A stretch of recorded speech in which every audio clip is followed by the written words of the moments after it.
بسم اللہ الرحمن الرحیم۔ السلام علیکہ یا صاحب العصر والزمان۔ سید شرف الدین نے فرصت غنیمت جان کر اچانک اس سے کہا، اے بادشاہ، اس جلد کو بوسہ کیوں لے رہے ہو؟ یہ تو بکری کی کھال سے بنائی گئی ہے۔ اس نے کہا کہ میں کھال کا نہیں بلکہ جو قرآن اس کے اندر ہے اس کا بوسہ لے رہا ہوں۔ جناب شرف الدین نے فوراً فرمایا، بہت اچھا بادشاہ، اگر ہم شیعہ بھی حب رسول صلی اللہ علیہ وسلم کے روضے کے دروازے اور کھڑکی کا بوسہ لیتے ہیں تو یہ جانتے ہیں کہ یہ صرف لوہا ہے، یہ ہمیں کوئی نقصان نہیں پہنچا سکتا ہے۔ ہماری غرض کھڑکی اور دروازے سے نہیں بلکہ اس سے ماورا چیز، یعنی ہماری غرض رسول اکرم صلی اللہ علیہ وسلم کا احترام اور تعظیم ہوتی ہے۔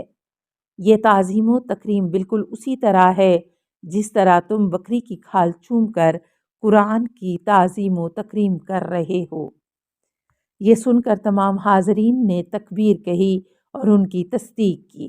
اس کے بعد ملک عبدالعزیز نے مجبور ہو کر حاجیوں کو رسول اکرم صلی اللہ علیہ وسلم کے روضے کو بوسہ دینے کی اجازت دے دی، لیکن اس کے بعد جو بادشاہ آیا اس نے ان گزشتہ قانون کی کوئی رعایت نہیں کی۔ یہ سب دیکھتے ہوئے صاف معلوم ہوتا ہے کہ یہ چیزیں شرک نہیں ہیں بلکہ وہابیوں نے لوگوں کے تمام عقائد 661 ہجری کی منحرف شخصیت احمد بن عبدالحلیم ابن تیمیہ کے مرہون منت ہیں۔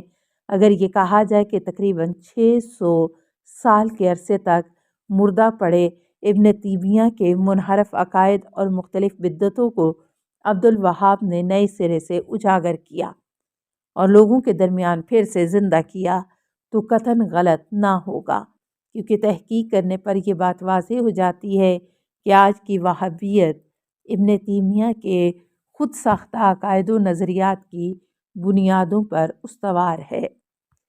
ابن تیمیہ صاحب عبدالحمید 1226 ہجری میں وہابی شاہ سعود نے 20,000 سپاہیوں کے ساتھ کربلا پر حملہ کیا اور 5,000 یا اس سے زیادہ افراد کو تحت کر ڈالا۔ تاریخ کربلا صفحہ 172 کے درمیان اس لیے یہ پروپیگنڈا پھیلایا ہے تاکہ وہ اس سیاست کی بنیاد پر مسلمانوں کا خون مباح قرار دیں اور مسلمانوں پر اپنی حکومت باقی رکھیں۔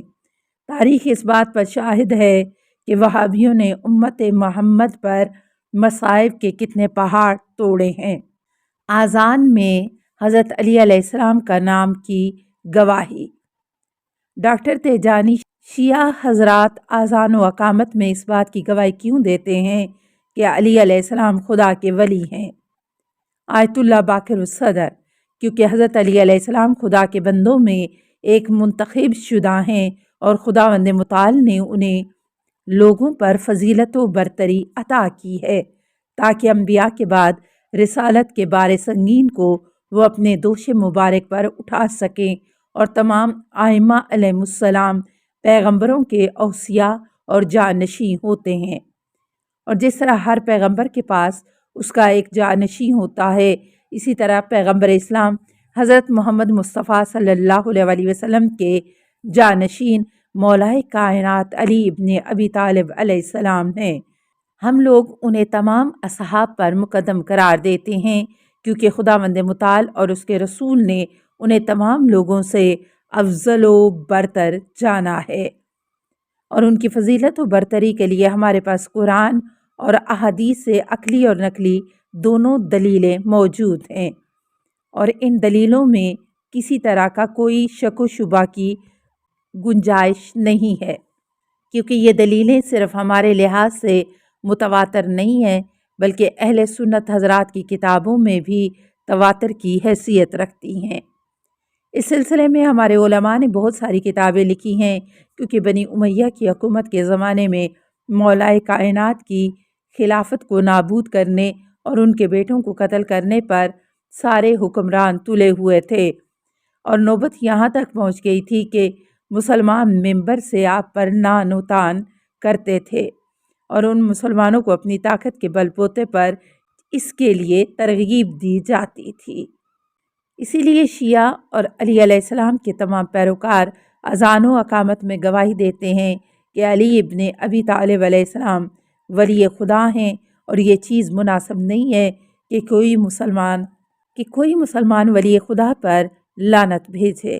دراصل شیعوں کی یہ روش اس زمانے کے حکام سے ایک طرح کا اعلان جنگ تھا تاکہ خدا اس کے رسول اور مومنوں کی عزت کو قائم و دائم رکھے اور یہ تاریخی حوصلہ مسلمانوں کی آنے والی نسلوں میں باقی رہے، اور حضرت علی علیہ السلام کی حقانیت اور ان کے دشمنوں کی سازشوں سے پوری طرح آگاہ رہیں۔ اسی وجہ سے ہمارے فقہا نے اس روش کو باقی رکھا کہ ولایت علی علیہ السلام کی گواہی اذان و اقامت کے دوران مستحب جانا، نہ کہ اسے اذان و اقامت کا جز قرار دیا ہے۔ اب اس وجہ سے اگر کوئی شخص ولایت علی علیہ السلام کی گواہی اذان اور اقامت کا جز واجب سمجھ کر دے تو اس کی اذان و اقامت باطل ہے۔ آیت اللہ عظمیٰ آقائے خوئی تاب سرح سے گفتگو۔ ڈاکٹر تیجانی سماوی کہتے ہیں کہ جب میں سنی تھا اور نیا نیا نجف اشرف میں وارد ہوا تو اپنے دوست کے ذریعے آیت اللہ العظمیٰ آقائے خوئی کی خدمت میں جانے کا شرف حاصل کیا۔ میرے دوست نے آقائے خوئی کے کانوں میں کچھ کہا اور مجھ سے اشارہ کیا کہ آپ کے قریب آ کر بیٹھ جاؤں۔ میں جا کر بیٹھ گیا تو میرے دوست نے اس بات پر بہت اصرار کیا کہ میں تیونس کے شیعوں کے متعلق اپنا اور وہاں کے لوگوں کا نظریہ بیان کروں۔ میں نے کہا شیعہ ہمارے ہاں یہود و نصارہ سے بھی بدتر ہیں، کیونکہ یہود و نصارہ خداوند متعال کی عبادت کرتے ہیں اور موسیٰ و عیسیٰ علیہ السلام سے عقیدت رکھتے ہیں، لیکن جو میں شیعوں کے بارے میں جانتا ہوں وہ یہ کہ وہ حضرت علی علیہ السلام کی پرستش کرتے ہیں اور عبادت کرتے ہیں اور انہیں پاک و پاکیزہ اور مقدس قرار دیتے ہیں۔ ان کے درمیان ایک اور گروہ بھی ہے جو خداوند متعال کی عبادت کرتا ہے لیکن علی علیہ السلام کو رسول خدا صلی اللہ علیہ وسلم کی منزلت و مقام سے بہت ہی عرفہ و اعلیٰ سمجھتا ہے، کہ یہاں تک کہتا ہے کہ پہلے یہ طے تھا کہ جبرائیل علیہ السلام قرآن کریم کو حضرت علی علیہ السلام کے پاس لے آئیں، لیکن انہوں نے خیانت کی اور پیغمبر اکرم صلی اللہ علیہ وسلم کے پاس لے کر چلے گئے۔ آقا خوئی نے تھوڑی دیر اپنا سر جھکائے رکھا، اس کے بعد فرمایا میں گواہی دیتا ہوں کہ خداوند متعال کے علاوہ کوئی معبود نہیں اور محمد صلی اللہ علیہ وسلم اس کے رسول ہیں۔ اللہم صلی علی محمد و آل محمد۔ اور میں گواہی دیتا ہوں کہ حضرت علی علیہ السلام خدا کے بندوں میں سے ایک بندہ ہیں۔ اس کے بعد انہوں نے بیٹھے ہوئے لوگوں کی طرف نظر کی اور میری طرف اشارہ کر کے کہا اس بیچارے کو دیکھو کس طرح فریب اور جھوٹی تہمتوں کا شکار ہوا ہے۔ یہ عجیب بات نہیں ہے، بلکہ میں نے تو اس سے بھی بدتر باتیں دوسرے لوگوں سے سنی ہیں۔ لا حول ولا قوت الا باللہ۔ اس کے بعد میری طرف رخ کر کے فرمایا کیا تم نے قرآن پڑھا ہے؟ میں نے کہا ابھی میری عمر کے 10 سال بھی پورے نہیں ہوئے تھے کہ میں نے آدھا قرآن حفظ کر لیا تھا۔ انہوں نے کہا کہ کیا تم یہ جانتے ہو کہ اسلام کے تمام گروہ آپس میں مذہبی اختلاف کو چھوڑ کر قرآن کی حقانیت کے بارے میں اتفاق رکھتے ہیں، اور جو قرآن ہمارے پاس ہے وہی قرآن تمہارے پاس بھی ہے؟ میں نے کہا ہاں میں جانتا ہوں۔ انہوں نے کہا کہ کیا تم نے اس آیت کو پڑھا ہے وما محمد الا رسول قد خلت من قبلہ الرسل، اور محمد صلی اللہ علیہ وسلم تو صرف ایک رسول ہیں جن سے پہلے بہت رسول گزر چکے ہیں۔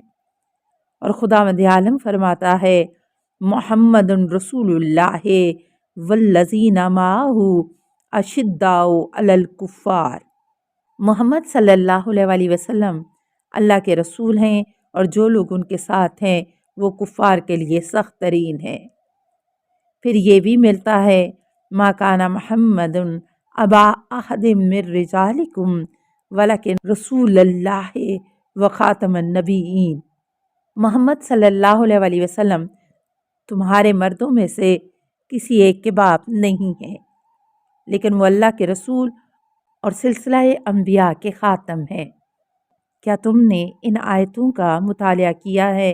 میں نے کہا ہاں، میں ان آیتوں سے واقف ہوں۔ انہوں نے فرمایا ان آیتوں میں حضرت علی علیہ السلام کہاں ہیں؟ تم دیکھتے ہو کہ یہ باتیں رسول اکرم صلی اللہ علیہ وسلم کے لیے ہیں، نہ کہ حضرت علی علیہ السلام کے لیے، اور ہم اور تم دونوں گروہ کے لوگ قرآن کو مانتے ہیں۔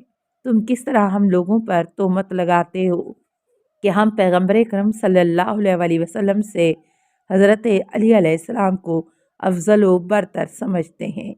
یہ سن کر میں نے سکوت اختیار کیا اور کوئی جواب نہیں دیا۔ اس کے بعد انہوں نے اپنی بات آگے بڑھاتے ہوئے کہا، جبرائیل کی خیانت کے بارے میں تم لوگ جو تہمت لگاتے ہو کہ ہم شیعہ کہتے ہیں کہ جبرائیل نے خیانت کی ہے، یہ تہمت پہلی والی تہمت سے بھی زیادہ سخت ہے۔ کیا ایسا نہیں ہے کہ جب جبرائیل علیہ السلام پیغمبر اسلام پر آغاز بعثت میں نازل ہوئے تو علی علیہ السلام 10 سال سے بھی کم عمر کے تھے، تو کس طرح جناب جبرائیل علیہ السلام نے غلطی کی اور محمد صلی اللہ علیہ وسلم اور حضرت علی علیہ السلام کے درمیان فرق کو نہ سمجھ پائے؟ تھوڑی دیر خاموش رہ کر میں نے ان کی باتوں پر غور کیا تو میں سمجھ گیا کہ یہ تمام باتیں سچ ہیں۔ السلام علیکہ یا صاحب العصر والزمان، الامان الامان الامان من فتن الزمان، السلام علیکہ یا خلیفۃ الرحمن، السلام علیکہ یا امام الانس والجان، السلام علیکہ یا مظہر الایمان، السلام علیکہ یا شریک القرآن، السلام علیکہ یا قاطع البرہان، السلام علیکہ یا امام زماننا، ھذا اجل اللہ فرجک وسہل اللہ مخرجک وظہورکا، السلام علیکہ ورحمۃ اللہ۔ اللہم صلی علی محمد و آل محمد۔